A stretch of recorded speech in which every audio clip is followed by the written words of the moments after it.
On today's show, we'll fill you in on what Brad Treliving said regarding the William Nylander negotiations. And today we decipher whether or not the Leafs have a strong enough blue line to compete for the Stanley Cup. All that more coming up on today's edition of the Locked On Leafs podcast, part of Locked On Podcast Network. It's your team every day. You're Locked On Maple Leafs, your daily podcast on the Toronto Maple Leafs. Part of the Locked On Podcast Network, your team every day.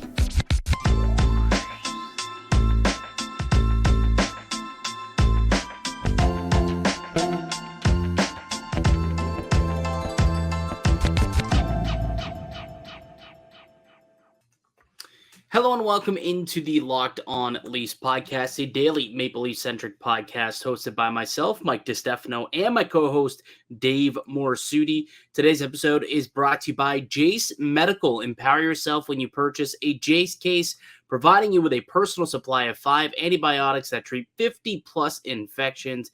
Get yours today at jasemedical.com. That's Jase medical.com. What's going on, Dave? You happy this fine Sunday evening / Monday morning as you just watched your Cowboys lay a beating on the Giants? It was a beating. It's a yearly tradition of the Cowboys. They always put the Cowboys and Jets in that Cowboys and Giants in that first game, and every year I hear the same old thing. This Giants seems to be different.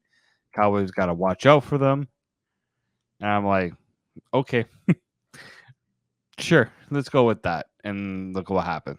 That was a beatdown. That was embarrassing. I gotta say, that was absolutely embarrassing. And I mean, they paid their quarterback a lot of money to try and win some games. He didn't look good tonight. Daniel Jones did not look good. But anyways, enough with football talk. Let's get into our hockey discussions today because Dave. Brad Treliving had a sit down with Pierre LeBrun of The Athletic, and according to Brad Treliving, the Nylander extension is next on his to-do list. So he's been able to get a couple things done. We saw Austin Matthews' extension get announced earlier this month. Earlier this offseason, rather. Then we saw Sheldon Keefe get his extension, and now next up is William Nylander, apparently. And apparently the plan is for them to speak again before training camp begins in a couple of weeks here. Kind of happy to hear that. Yeah, I mean, we've been kind of itching closer and closer, right? Kind of NFL season starts, and you just know right around the corner, NHL is not that far away. So, and this kind of also brings upon, trying to get business tidied up, right? Like, there's not a lot of time here, and you would think that some form of progress would have been made at this point, right? With the Matthews deal done, okay, Willie, let's get this one done, and like just nothing, right? It's almost like they hadn't really made it a point to really push the envelope on that one at all. Well, based off of the conversation that we heard Willie have with Elliot Friedman and Jeff Merrick on 32 Thoughts a couple weeks ago, it sounds as though Willie's in no hurry to sign a deal anyways. Remember, he came out and he's like, we still have a whole year. I don't know what everyone's so concerned about. Like, I mean, it just seems like he personally does not care about getting an extension done because he thinks like, oh, if it gets done, it'll get done. And he's got an entire season to kind of figure it out, or at least his agent, Louis Gross, does. But here's what Brad Treliving had to say about the deal to Pierre LeBrun. He said, quote, Willie is a really important player and a really good player for us, and we want to get him done too. That's next on the list. I'm not going to get into the play-by-play of it other than to say he's a very good player, and you always want to keep the good players. And he's told me that he wants to be in Toronto. That's the most important thing. If there's a desire on both sides, then you should be able to come to an agreement. But these things take time. They're all on their own independent deals, and they have their own ebbs and flows. We'll talk prior to getting the season started, and we'll see where we're at. But we still have a year. So that's what Brad Treliving said to Pierre LeBrun. So, he's right where if it's true what Nylander is saying, where he wants to be here, he wants to get it done. We heard Austin Matthews say the same things at his end of year press conference, and lo and behold, they did get something done, and it turned out to be true, not just saving face here. So hopefully there's some faith here, I guess, in Willie, even if they don't get an extension done before the season, that if he does want to be here, then there will be a push at some point to try and work out a deal then. Yeah, I mean, like, the whole idea of taking time is not something any Leafs fan seems to really want to do, because I think what it is the idea of talking about it for the whole year, from when's it going to get done. Every time Nylander's having let's say he goes on a streak, right? What's everyone going to talk about? That contract extension just got more expensive. Or if he goes on a bad streak, I don't know if the Leafs it's just the different ebbs and flows you're going to see if this kind of continues, right? And they kind of but here's what I believe, though, when it comes to that, though. I don't think that's going to impact Nylander. I don't think he cares if people are talking to media about his contract. He clearly doesn't. Even he says, I don't know why everyone's worried about it. It might get done, it might not. He's like, we got time. Even through the season, if he goes on a big scoring stretch, I don't think he's going to be, doing the money signs, little money Manziel after he scores a goal, and vice versa. If he goes on a slump, I don't think he's going to bring his number down and eventually, just say, you know what, maybe I will sign for $8 million because what if this continues? I think he's more than willing to dig his heels in and try and get the number he wants. I don't believe that realistically anything could be said in the media to change his mind. What I think here with Treliving is the good thing is you can try to feel like you're not putting pressure on yourself to get this deal done by a deadline, where you're kind of like some players well, if you don't sign me by this point, don't even bother. I'm going to free agency, right? Right. You see that quite often. So I guess the good thing for Brad Treliving and the Leafs is the Nylander's not putting them in that ultimatum. So you can take your time and try to work out as best possible the deal that works out for both sides. At the same time, it's also for Brad Treliving. He's got a plan for the future too, right? What's all the other things? He's at some point, if they like Tyler Bertuzzi and they want to sign Tyler Bertuzzi long term, the Willie deal is going to impact that one way or the other. Or if he wants to go out and let's say he wants to go make a deal for a blue liner and that blue liner has term, he can't exactly do that without knowing what Willie's number is too, right? So the good thing is Nylander's not pressured to get this done, but in a way, I think Brad Treliving also needs to have an idea of what this team's outlook looks like. I think the team, it benefits the team to get this done as soon as possible. Yes, absolutely it does. But which is why ultimately I don't think Nylander, it matters to him to get it done. He's not as motivated. And ultimately, both sides need to be motivated to get a deal done. Right now, I think Nylander says, here's my number. If you're not willing to get there, let's play it out, and then we'll see. And the Leafs are clearly saying, well, we can't get to that number. Let's try and get you lower. And he's, not willing to budge quite yet. We'll see what happens throughout the season. I'm curious, though, Dave, if he's unsigned by the start of the season and he goes into the season and he starts to play it out in his contract year, do you think it's more likely that the Leafs are okay letting him walk into, free agency essentially? Or if he's still unsigned by the trade deadline, do you think that that's a name that the Leafs would be, at the very least, listening on? For me, it depends on if this team really needs to go out and get that blue liner. If they need to go out and improve the defense and a team may be willing to listen on Nylander, that's maybe where I can say, you know what? We got to weigh whether having Nylander really works out long term if the blue line is an issue and you don't have many avenues to improve that. Now, the problem is, without knowing what Nylander's contract is, any team trading for him is going to have an issue. Exactly. It's like all the people saying, "Oh, trading Willie for a defender right now." Well, you can't do that if the other team is like, "Well, what you get back in return, is dictated by Nylander's contract. If Nylander wants a deal that we don't want to sign him to, it's not really going to work out, right?"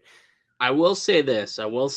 Last year, when the Kachuk trade went down and they brought Huberdeau and Uyghur in from Florida, there were no extensions in place. That was just, the GM sitting down and saying, "Hey, look, we brought you in here.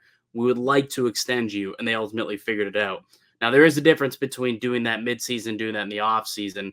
There's not, not much more to worry about, obviously. But it is possible, I suppose, that you could bring in a guy without an extension done and, still end up getting that. I mean, we just saw it happen with Bo Horvat earlier this year. There was no extension in place when the trade was done. It was a midseason deal. Timo Meier, was another guy, although I believe Meier was an RFA, so that's a bit of a different story. Yeah.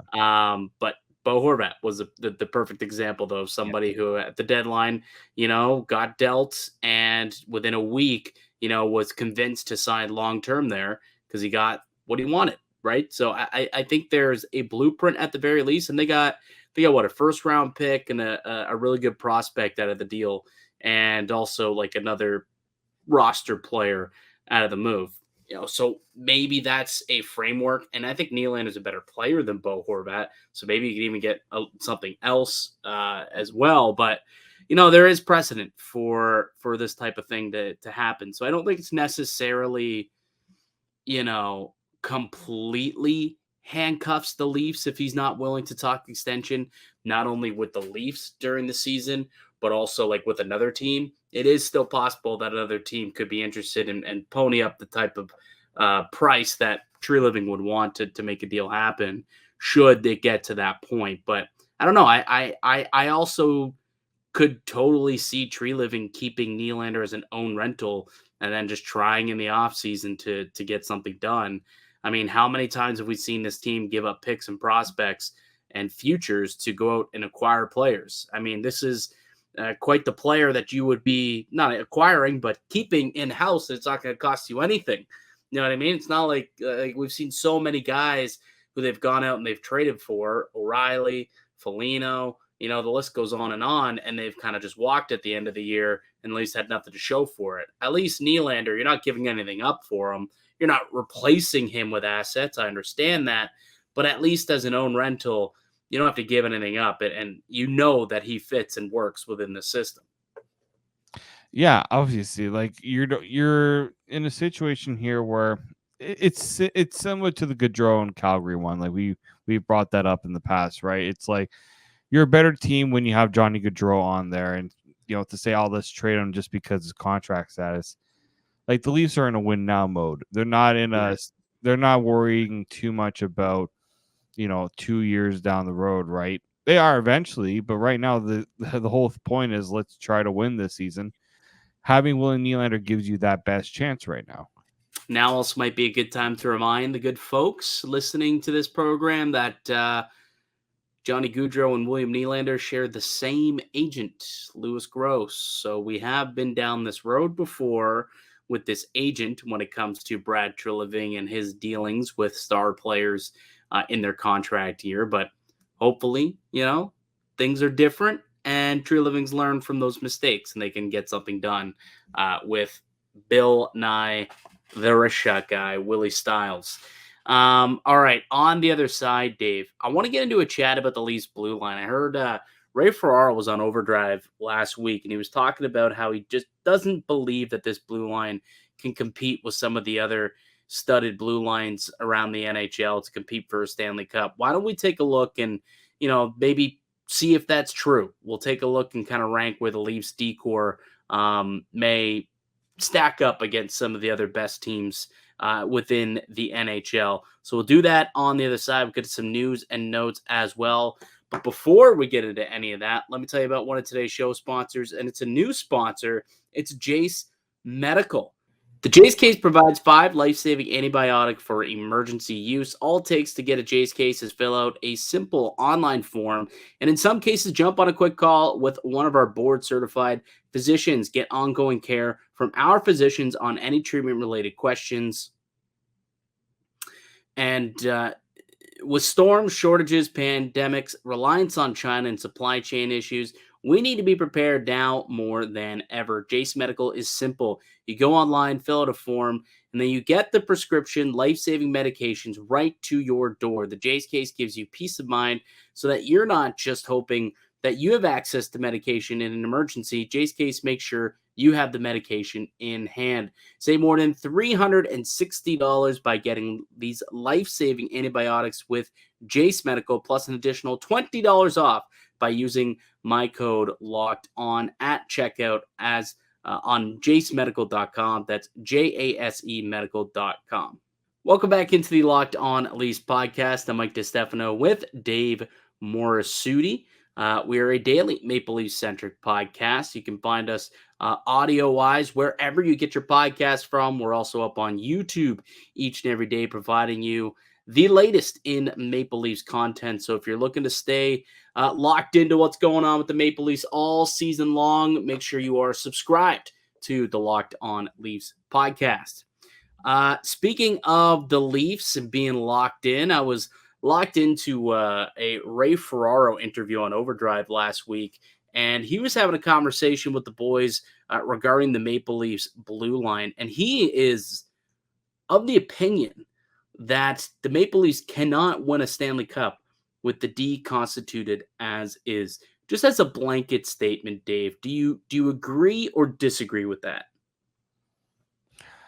I mean, it's so tough because we haven't seen what this blue line looks like with Klingberg in the mix, but like I'm not overly confident that this blue line, when you look at some like the teams that have won the last few years, like I'm not betting my chips that this is a blue line that's uber competitive and like gonna make the plays that are need to be made in the playoffs, right? Like we saw Morgan Rielly finally pick things up in the playoffs, but like that alone wasn't enough, right?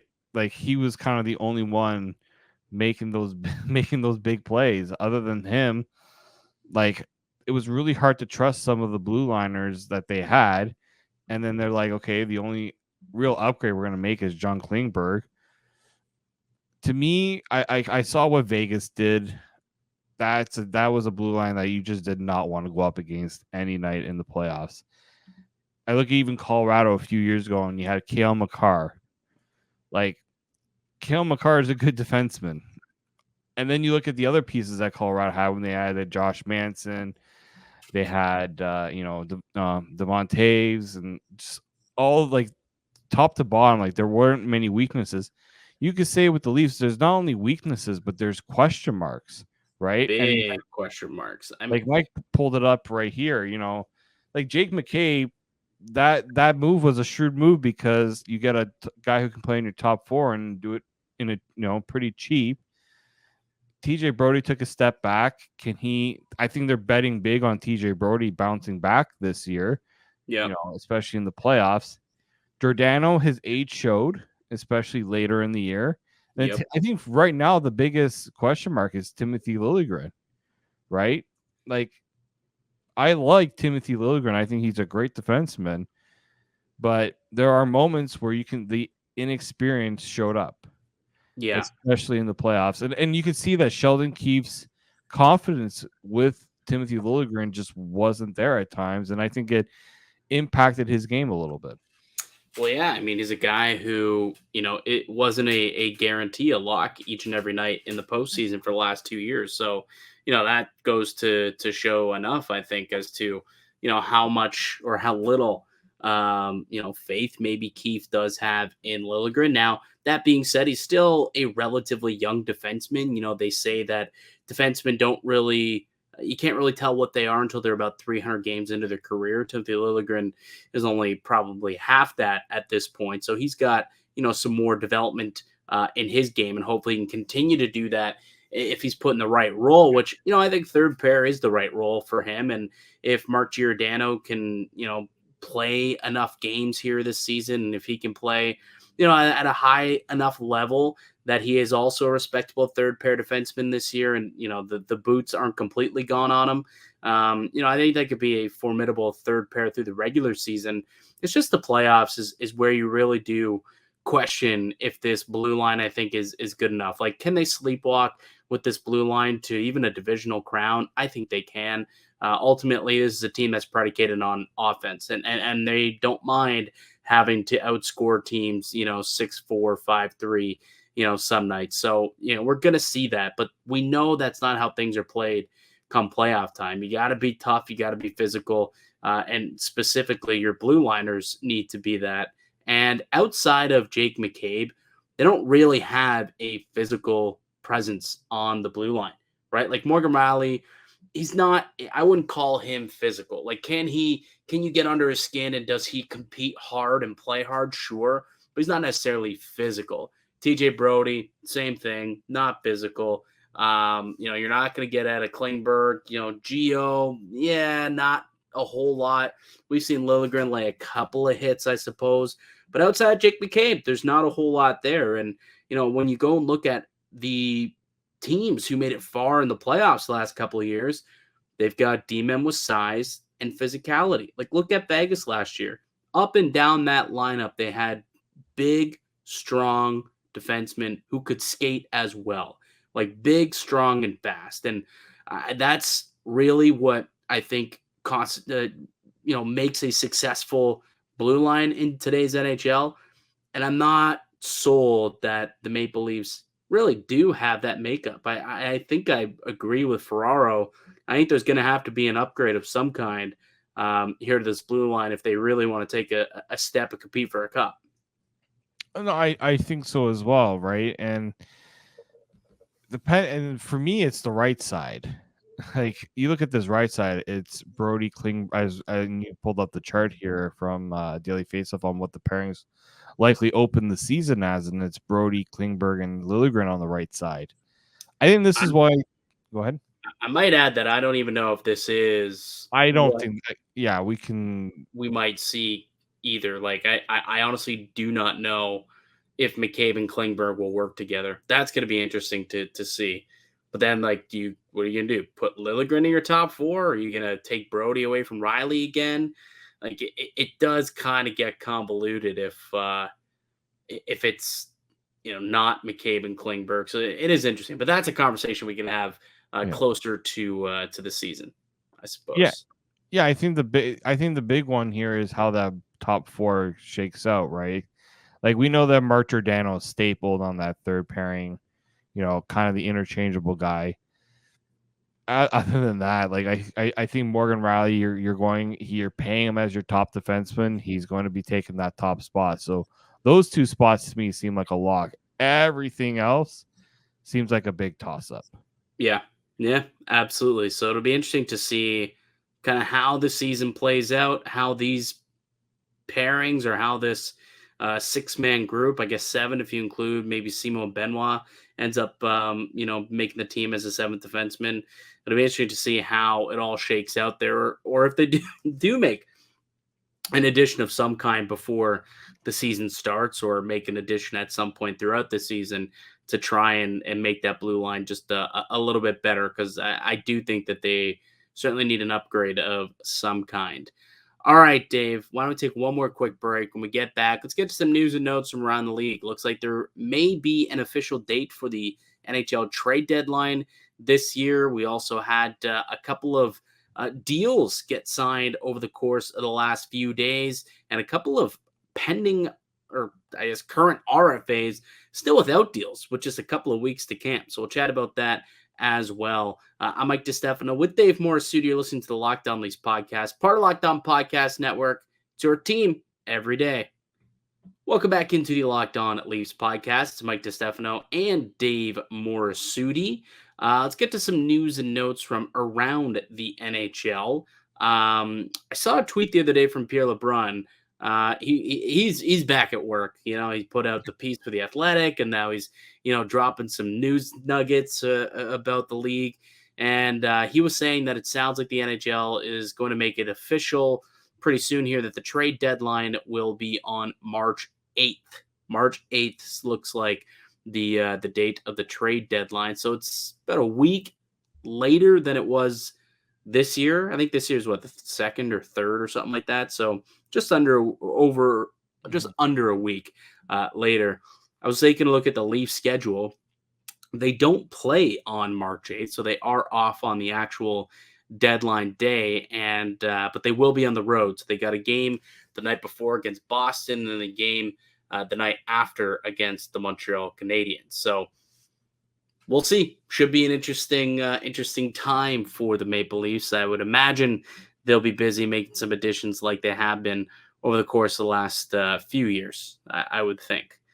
Any comment on that? Or Well, I can plan scheduling around that now, right? Yeah, there you go. If you're planning to do in this industry, if you're planning to do things around personal life, you do it around the big sporting events. Yes. Trade deadline is one of them. Yeah, March 8th, you're not going on vacation. I will not be going on vacation on March 8th. The week after, maybe, but not March 8th. Yeah, trade deadline, all that hoopla passes fine. Yeah, exactly. Jake Sanderson, Ottawa Senators defenseman, he got paid last week, an 8-year extension, $8.05 million. Did this number surprise you at all, Dave, for a guy who's played less than 100 games in his career, getting an 8x8 deal? It was, and I understand. I literally the first thing I did when I saw that signing was I listened to Locked On Senators to get their thoughts on it, because they watch Jake Sanderson play a lot more than we do, and I can understand there's things that they see that say that this guy can get there, right? Where they drafted him, the role that he plays, but at the same point is you weren't in a huge rush to get this deal done right now. The guy, you could take some time and watch him play 20, 30, 40 games this year, have an idea of what your contract's going to look like, and then make the deal. It would look a lot better if you did it that way versus, 77 games, let's get this locked in now. I guess the Senators just felt like we're just going to do it. We know what we believe in this guy. We're just going to get it done. I admire them for it because now, if Jake Sanderson surpasses that value, it looks great.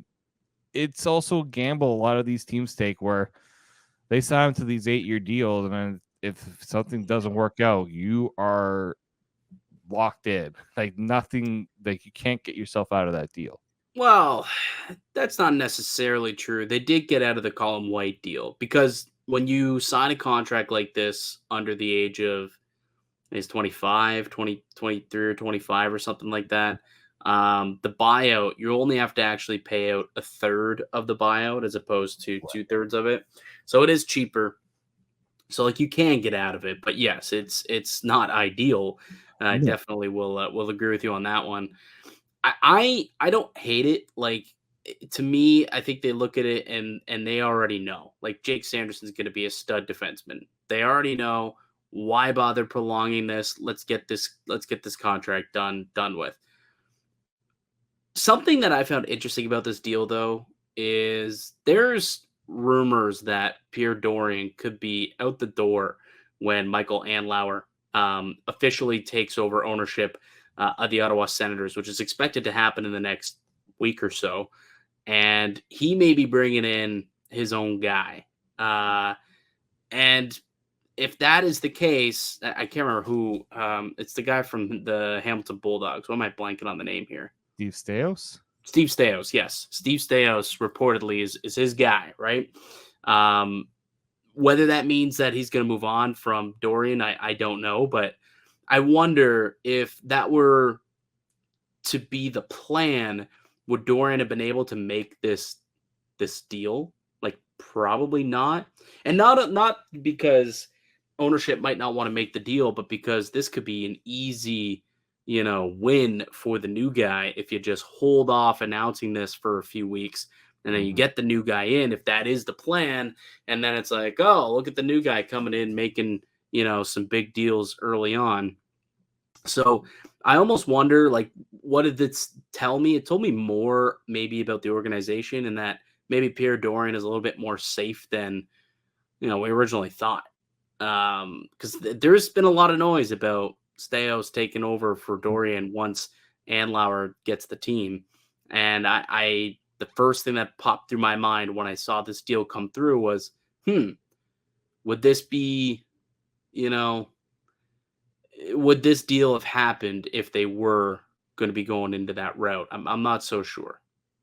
Yeah, and with Dorian, it's you want a bit of a legacy too, or your next job potentially, right? If he's not sticking around in any capacity, you want something to show the employer to say, "Hey, look what I built in Ottawa. Look at that core that I put together." It bodes well for future prospects in that regard. And we know in NHL circles, once a guy leaves, it's always the guy. It's when another opening happens, Dorian's name, if he's out there, will be one of the mentioned in terms of the next hire, right? Yeah. It's the NHL circles are like that. So I do think there's a little bit of that too. Maybe there's a good rapport with the owner, and he says, "Go ahead, get the deal done. If you feel like you can lock this core up, and we can put as much support behind this core, let's get it done now." So, I mean, I know a lot of Senators fans have been pointing out, like, look how much of that core is signed, and you don't have to, they get a really good run. They've now got Stützle, Tkachuk, Norris, Sanderson. and Sanderson now all locked up long term. There's one more guy, though, that they do got to get locked up, who is currently sitting without a deal as an RFA, and that's Shane Pinto. Yep. Pinto does not have a deal yet, so I'll be curious to see. Maybe that is the one where if they do bring in a new GM, or regardless, whatever happens, like, they got to get a deal done with this guy before the season starts. You don't want to go into the season without Shane Pinto, who's already missed a lot of time with injury. He doesn't need to be missing any more time with a contract stalemate. And to be honest, I don't think Pinto is one of those guys that they're going to go like an 8-year, 6-year deal long. Like, the injury history of Shane Pinto, to me, probably screams bridge. Get this guy around, $4-ish million on a 2-year deal, and then you go from there. Pay him if he, has a monstrous season in the next couple of years. But that's an interesting deal. But the more interesting RFA contract that is yet to be signed, who, as of now, won't be playing this year if he doesn't get one done, Trevor Zegras has yet to sign an extension.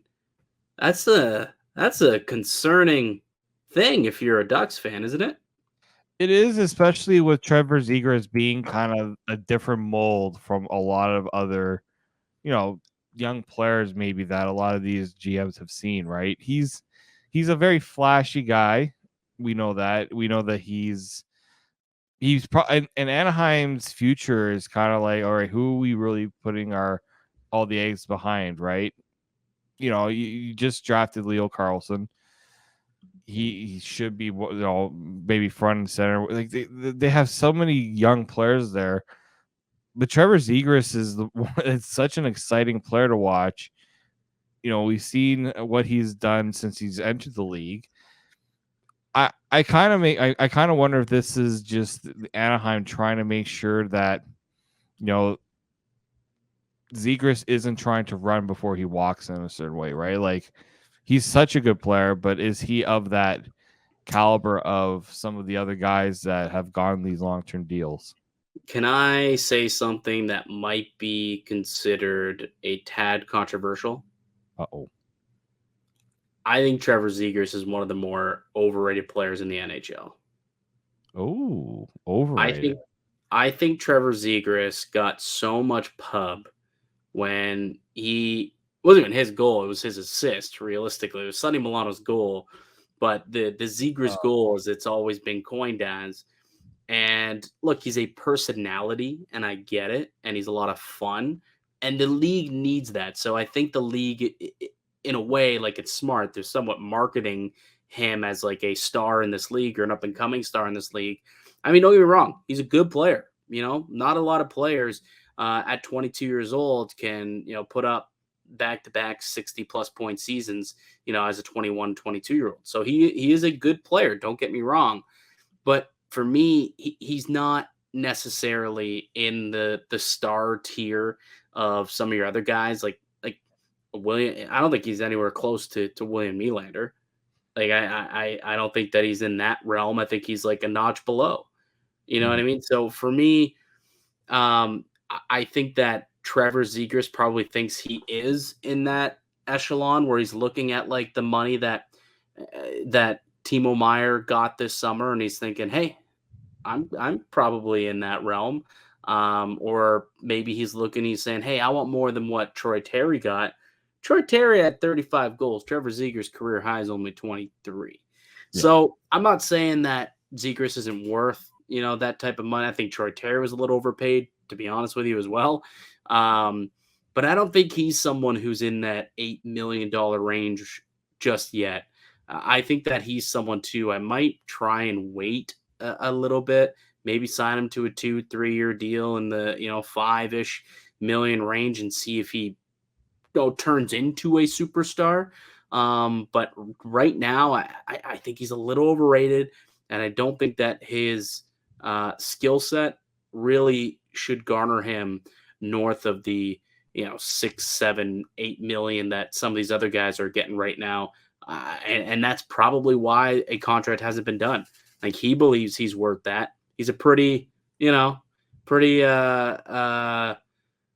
boastful cat, I guess we'll call him. I think he's very not cocky. Confident. He's very confident. So I could see him thinking that he's worth that type of money, but I just don't see it. And I think that's why there's a bit of a disconnect, and probably why he hasn't signed yet. There's just, I think, too big of a difference in what he thinks he is and what they think he is. And we'll see if they can end up finding a happy medium at some point prior to training camp. Because even if he's not a superstar, like he's still a good player and clearly makes the Ducks a better team. So we'll see where that goes. What I'll say too is, you look, and I mentioned the future, like Mason McTavish and Leo Carlsson are the future of that team. Like you're putting Trevor Zegras below those two in terms of. I don't know if that's true. Like, you think Mason McTavish wouldn't be a better player down the road than Trevor Zegras? I think they're on par with each other. I think Leo Carlsson might be a better player, but I think Zegras and McTavish are kind of on par. Okay, so there's also one other player we haven't even talked about, and that's Jamie Drysdale. And he's the one that needs a new contract too. Like, Anaheim has a boatload of cap space, but they got a lot of young players, and eventually those young players, with the way the league is going, want to get paid, and not just get paid, but get paid for, now we're seeing some want the short-term deals like the Matthews, and some want the 8-year deals like a Jake Sanderson, right? And I think that's what makes it tough for a lot of teams, especially Anaheim, where players like to play in California. Some players don't. Like, that's something that Anaheim has to deal with, and Anaheim is going to be in this they're still going to be a team transitioning. I think they're going to, I don't know how much better they're going to be this year. I think they were pretty brutal last year. But at some point you have to say, who are we, like, who are the guys we're hitching our chain to? Is it a Trevor Zegras or is it other guys? I think Drysdale and Carlson likely are the two guys, the two pillars.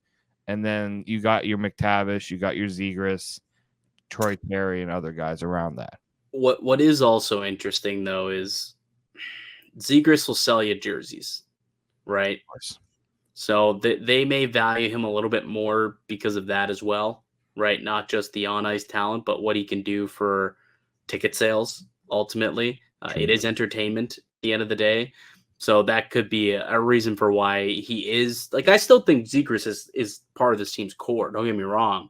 I just don't know if I'd be willing to give this guy like a Jake Sanderson, contract just yet. I think I'd want to see just a little bit more out of him, just a little bit more. This screams to me a bridge situation. Like if you're Anaheim, like I know the Ducks have been terrible the last 2 seasons, and I get that. And I know plus minus isn't the greatest stat, but like the guy's minus 45 through the last 2 seasons. Dash 45. You know what I mean? Like he may be flashy in the offensive end, but he's getting cooked off and on his own end. So I would be a little hesitant to give this guy long-term max dollar deal. That's all I'm saying. Yeah, and this may be what Anaheim's trying to tell him potentially. Like we're not ready to commit that long term because we need to see you be able to do it on both sides. They gotta establish that kind of. Yes, it's good to have the flashiness. It's fun, it's different. It's led to some pretty goals and good production, but it's also not enough to say, hey, we're gonna hand you. What do you think he's asking? $8 million a year? I mean, I think he sees everyone else making that type of money. I think he sees what Troy Terry got, and I think he views himself in maybe a tier above that in terms of like being younger and like being a core member, and maybe that is what he's asking for between. I would imagine at least between 7 and 8.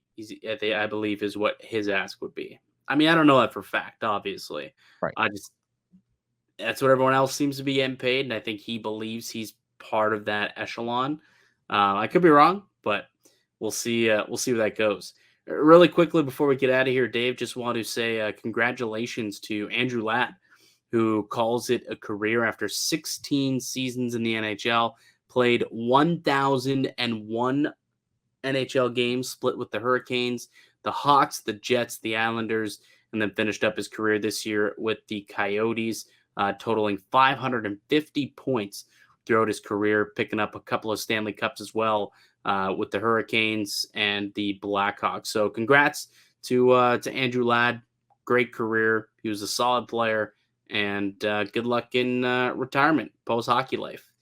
All right, Dave, that'll do it for us here today on the podcast. To thank you all for listening and supporting the show. You can subscribe to the Locked On Leafs podcast on all podcast platforms. You receive daily Leafs content. Follow myself on Twitter at Mickey_Canuck. Follow Dave at D_Morassutti, and follow the show as well at Locked On Leafs. We'll be back with another episode for you guys on Wednesday. We're going to be teeing up the Prospects tournament, which begins in Traverse City on Thursday. So Wednesday, we'll be teeing that up for you guys. So make sure that you are subscribed so that you can be notified when we put out that episode. Until then, keep it locked right here on Locked On Leafs.